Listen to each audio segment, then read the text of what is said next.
So hello guys, welcome to MSG cricket. তো এই ভিডিওতে আলোচনা করব এই মুহূর্তের আইপিএল আপডেটস, মূলত মুম্বাই ইন্ডিয়ান্স টিমকে নিয়ে। আসন্ন আইপিএলকে সামনে রেখে অন্যান্য ফ্র্যাঞ্চাইজিগুলি যখন নিজেদের দল গোছাতে ব্যস্ত, ঠিক সেই সময় মুম্বাই ইন্ডিয়ান্স কিন্তু আভ্যন্তরীণভাবে হলেও তাদের দলকে ভেঙে দিচ্ছে।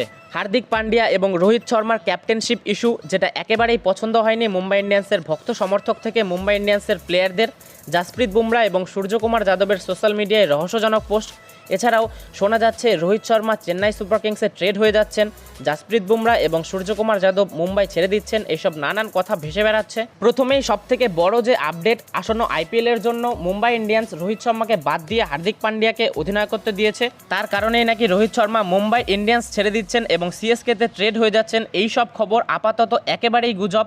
হার্দিক পান্ডিয়াকে ক্যাপ্টেনশিপ করার আগে মুম্বাই ইন্ডিয়ান্স দল রোহিত শর্মার সঙ্গে কথা বলেছেন এবং রোহিত শর্মা স্বইচ্ছায় নিজের ক্যাপ্টেন্সি ছেড়ে দিয়েছেন হার্দিক পান্ডিয়ার খাতে, এবং তিনি অন্তত আরও একটি বছর 2024 সালের জন্য হলেও হার্দিক পান্ডিয়ার নেতৃত্বেই মুম্বাই ইন্ডিয়ান্স দলের হয়ে খেলবে। কিন্তু এই সিদ্ধান্ত যে একেবারেই পছন্দ হয়নি মুম্বাই ইন্ডিয়ান্সের সাপোর্টার্স এবং ফ্যান ফলোয়ার্সদের, এটি নিঃসন্দেহেই বলা যায়। কারণ গত 24 ঘন্টায় প্রায় 1 মিলিয়নেরও বেশি লোক মুম্বাই ইন্ডিয়ান্স দলকে ইনস্টাগ্রাম থেকে আনফলো করে দিয়েছেন। এই সিদ্ধান্তে মুম্বাই ইন্ডিয়ান্সের প্লেয়ারদের মধ্যে অস্বস্তি রয়েছে, যেমন জাসপ্রীত বুমরা এবং সূর্যকুমার যাদব। এই দুজন তারা তাদের সোশ্যাল মিডিয়া পোস্টের মাধ্যমে অবশ্যই এই রোহিত শর্মা এবং হার্দিক পান্ডিয়ার ক্যাপ্টেনশিপ ইস্যুতে তাদের নীরব প্রতিবাদ জানিয়েছেন।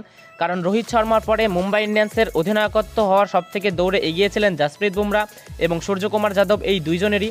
কিন্তু হার্দিক পান্ডিয়া গুজরাট থেকে ফিরে এসেই মুম্বাই ইন্ডিয়ান্সে অধিনায়ক হয়ে যাওয়ায় সূর্যকুমার যাদব বা জাসপ্রীত বুমরার কারোরই এখন আর সুযোগ নেই মুম্বাই ইন্ডিয়ান্সের ক্যাপ্টেন হওয়ার। কিন্তু জাসপ্রীত বুমরা এবং সূর্যকুমার যাদব দুজনেই ট্রেড হচ্ছেন না, দুজনেই থেকে যাচ্ছেন মুম্বাই ইন্ডিয়ান্সে। কারণ মুম্বাই ইন্ডিয়ান্স 2024 আইপিএলের জন্য এই দুজন প্লেয়ারকে রিটেইন করেছে। যদিও দিল্লি ক্যাপিটালস এবং চেন্নাই সুপার কিংস এই দুটি ফ্র্যাঞ্চাইজি রোহিত শর্মাকে নেওয়ার ব্যাপারে আগ্রহী ছিল, কিন্তু আইপিএলের আগে তেমন বড়সড় অঘটন না ঘটলে রোহিত শর্মা, জাসপ্রীত বুমরা, সূর্যকুমার যাদব কারোরই অন্য কোনো ফ্র্যাঞ্চাইজিতে খেলার কোনো সম্ভাবনা নেই।